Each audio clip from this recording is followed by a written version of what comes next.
ドニーからお送りする Meet the Professionals。今回のゲストはクリエイティビティとアクセシビリティを両立させることで知られるウェブデザイナーのアンディ・クラークさんです。So, thank you for your coming to our interview of videocasting. I've read your blog for a long time and I enjoyed your presentation at this year's South by Southwest at Austin. So I know a bit about you, but could you tell us about yourself in brief?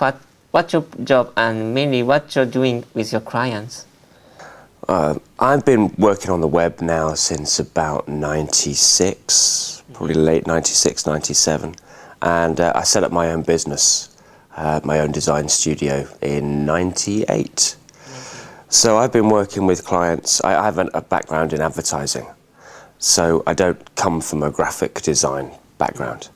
So I tend to work on my own and in conjunction with some developers occasionally, making site designs. I've changed a lot of the things that I do recently. It used to be in the past that a client would expect me to do the whole web design job and look after their domain name and their email and all of that, all of those kind of extra things that kind of go around the website. But I stopped doing those at the beginning of this year and really tried to concentrate on what it is that that I know that we're good at, but also that can help make money as well, because it's some of the other areas of working with clients can be very time consuming, but also cost a lot of money in support. So now it's very much concentrating on doing design work, on doing XHTML and CSS templates, perhaps sometimes working with a content management system, and really working on that, and then letting the client handle their own information and build the site in the way that they want it to be built rather than the way that I want it to be built. Like a kind of director? In a way, yeah.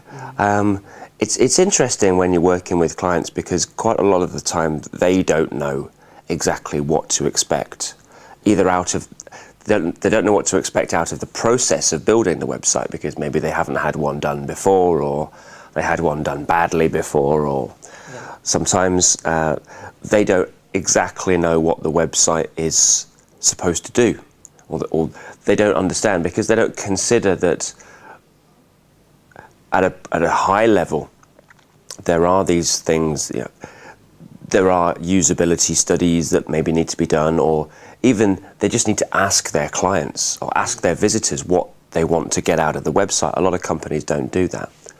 So I find myself doing a lot more consulting now at the start of the project, just to ask questions of the client so that they can start thinking about, well, it's not just a brochure, it's not just a printed piece of marketing material.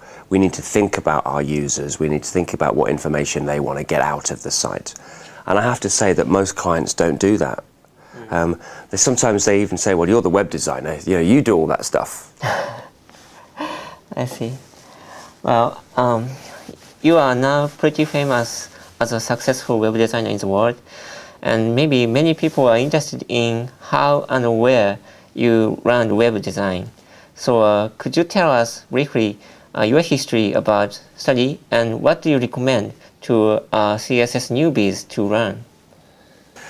Well, I started working on the web really in about 97, but it wasn't until about 2001 that I really discovered that I'd been doing the job really badly. And I'd learned everything that I had learned so far about the web through cutting and pasting and viewing source. Oh, really? And had really no idea as to the fundamentals of HTML or CSS. And a lot of the time I would use a visual editor, I would use Dreamweaver, and really had no idea what was going on in the text editing view, always just looking at the visual view. And some of my early code would make you scream if you saw it now. It was utterly terrible. And it was I think it was about 2001 that I went to a conference, and it was supposed to be about usability, which was a subject that I was interested in. But the guy who was supposed to be teaching that day was ill. So somebody had stepped into his place, and it was about accessibility, which was a topic that I'd never heard of, never thought of. And as the teacher was looking at the examples of good markup and bad markup and good accessibility practices, I realized that everything that I was doing was wrong.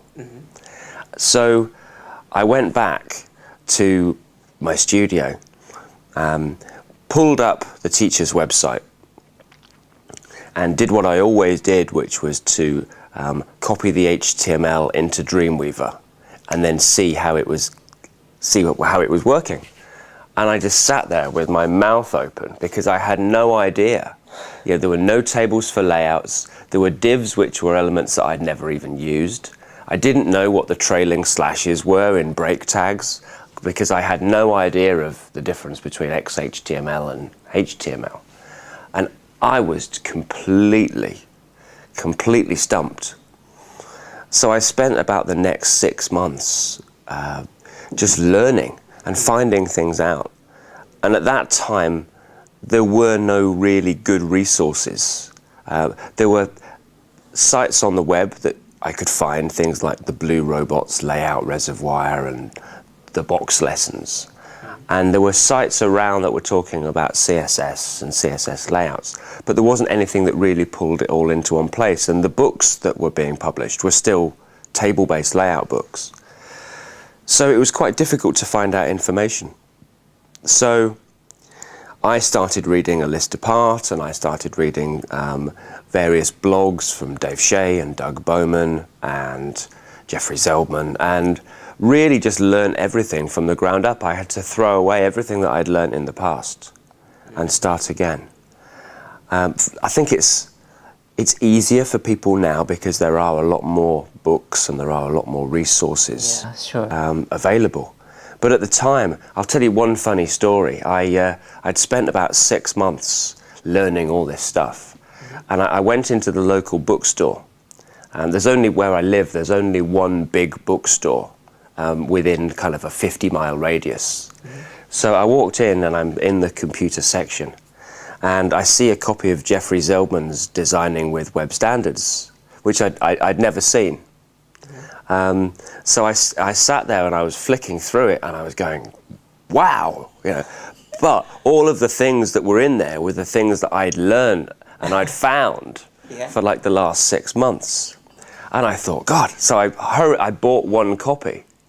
But I'm ashamed to say now, as a teacher, that I took the 5 other copies of Designing with Web Standards that were left and I hid them behind a gardening book or something because I didn't want my competitors in the area to learn easily what had taken me 6 months.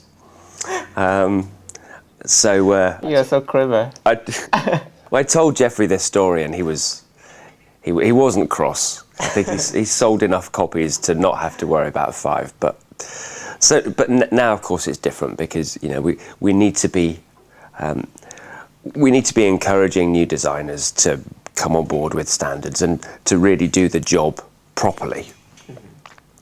So I think that there are a lot more resources now, a lot more places for designers to go when they're getting started with CSS. I've just written the foreword to a book by Simon Collison, which is Beginning CSS, which is a very, very good book from A-Press. Simon's worked really hard on that. And it's not just a basic CSS book. The things like a CSS anthology, there's nothing that's been left out. So I think recommending that and really just reading blogs, getting to know the work of people that are active in the area and getting involved in mailing lists and in forums on that topic. You can learn, there's always people out there that are willing to help if you get a problem. So I would really encourage people to participate in all of those activities. I see, okay. Well, next question. At the South by Southwest, you presented about how to be a web design superhero and gave us some hints and suggestions. I wonder, in your case, what has been essential to your success? Oh, yeah. That was a fun presentation. I really enjoyed doing that. It was supposed to be very kind of light-hearted, but there was a serious message behind it. I've been very lucky, actually, because it has only been a short time that I've been involved in standards. And I've only been blogging, really, since 2004 was when I started when I started writing on the blog. I think I was lucky because I was involved in some projects like the Disney Store and WWF. I mean, I designed both of those sites, and I designed for Save the Children and for the British Heart Foundation. So I was very lucky that I could design those sites, and because of the brand names, I suppose, people would look at those and think, well, you know, if those type of organizations can have standards-based sites, then it drove a lot of people, I think, to my site. And I've always been very keen on the idea of sharing information, because I couldn't have learned everything that I learnt if it hadn't have been for Douglas Bowman or Dave Shea or Molly or other people sharing, Eric Meyer, sharing information. So I've always been very passionate about the idea that if you do learn something or you do find something out or you have an opinion on something, that it's very important to share that. And you know, people don't always agree with you, but that's fine.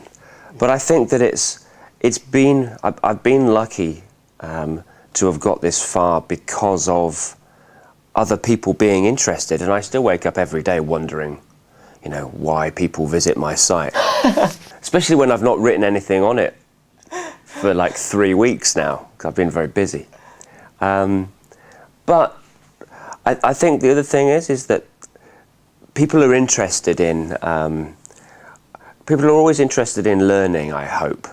And if they can find people that put out information or share ideas, then it builds a sense of, it builds a personality, if you like, that isn't maybe necessarily there. I remember going to South by Southwest for the first year and seeing Dave Shea as if he was some kind of godlike being. Wow, the Dave Shea, the Zen Garden guy.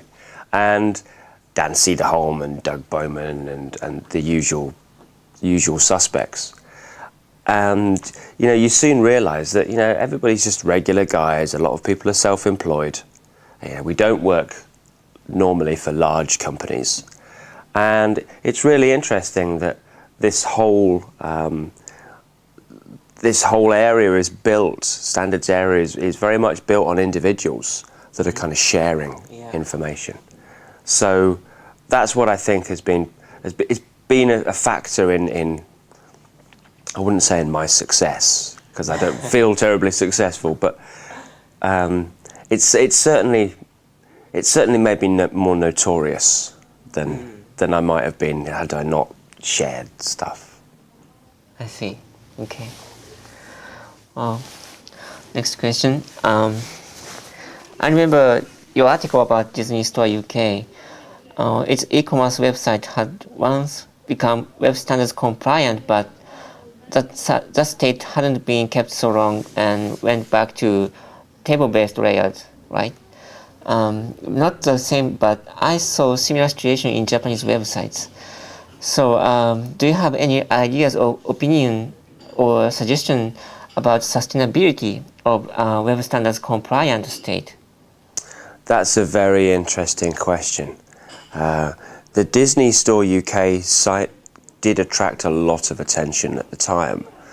It was interesting. I designed the site, and it was built with an e-commerce content management system that had been chosen by the fulfillment house, because a lot of these large companies like Disney, they don't they don't have warehouses full of Mickey Mouse that they send to their customers.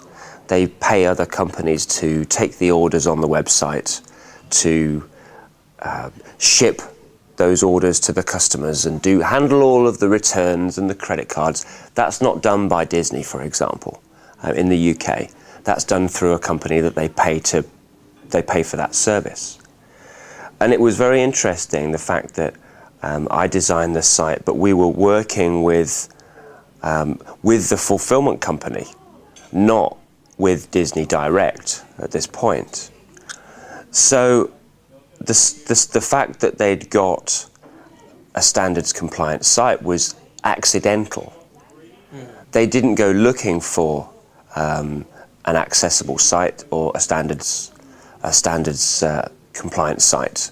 They got one because they'd picked my company to do the job. If they'd have picked the guy in the next room, maybe they wouldn't have got that, but they wouldn't have known the difference. They were totally ignorant of all of the issues surrounding standards and surrounding accessibility. They really had no idea. Throughout the process of design, I worked very hard with them to explain that some of the things that they perhaps wanted needed to be done in a particular way. The visual design of the site was never compromised by the needs of accessibility or standards, but they wanted every link to open in a new window. And we worked hard to explain why that was not a good idea, and we worked on a solution where the visitor would have an option to do that or not do that, so that they could choose to open a new window or not open a new window. So throughout the process, I worked with the guys at Disney and the fulfillment people, just to explain what I felt was doing the job properly. And it was extremely successful. The site, in my humble opinion, looked great, and it got a tremendous amount of good publicity in the web development community, until Disney decided that they were going to switch advertising agencies, and also they were going to work with a different supplier. Now, because our client hadn't been Disney in the first place, it had been this other company. When Disney made the decision, they switched everything. Everything was turned off. There was a new website, there was a new back-end solution, everything changed. But because they weren't aware of the importance of standards, and because in fact, in this particular case, the guy at Disney was very interested. He actually said to the new designers of the website, we will maintain the standards and the accessibility, and he was told, yes, we will.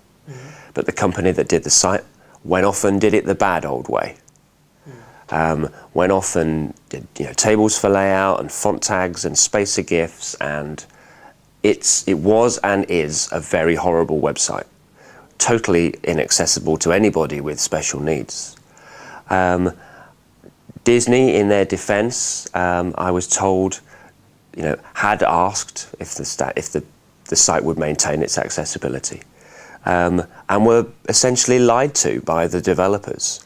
And I think the key point here is that when a client, if they do know what they want, if they do know that they want a site which has high levels of accessibility, for example, and they say to a web designer or developer, this is what I want, how do they judge? How do they know that they've had a good job?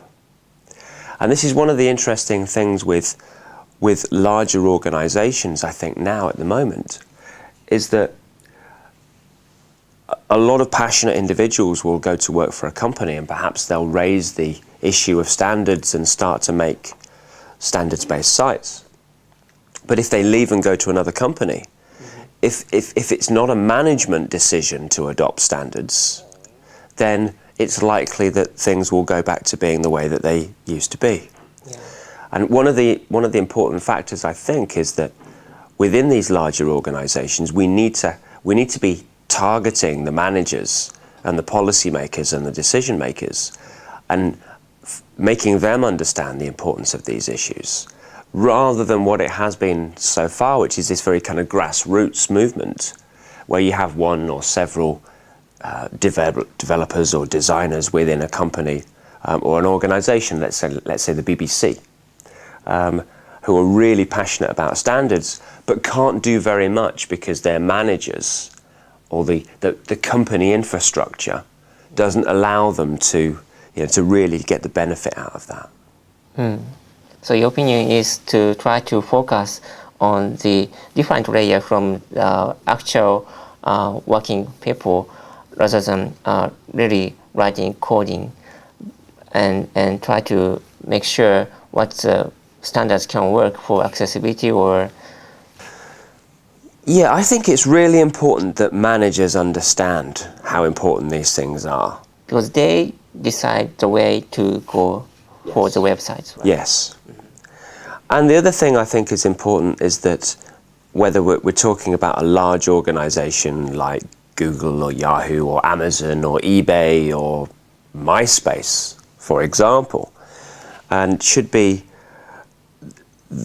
the managers or the decision makers within those organisations need to understand the importance of standards and accessibility. Not from a technical point of view. Quite often it's the way that designers and developers who are very interested in these issues, the way that they talk can often be quite technical, and it can be off-putting. If you don't feel included, or you feel that you're being attacked because you're not doing standards-based stuff or accessible sites, you can feel attacked, you can feel vulnerable. So that's really not the way to go. But we have to reach a point, I think, where there are policies that are made within organisations where standards and accessibility are put much higher up the priority list than I think they are now. このインタビューの続きは次回のビデオキャストでお届けします。お楽しみに。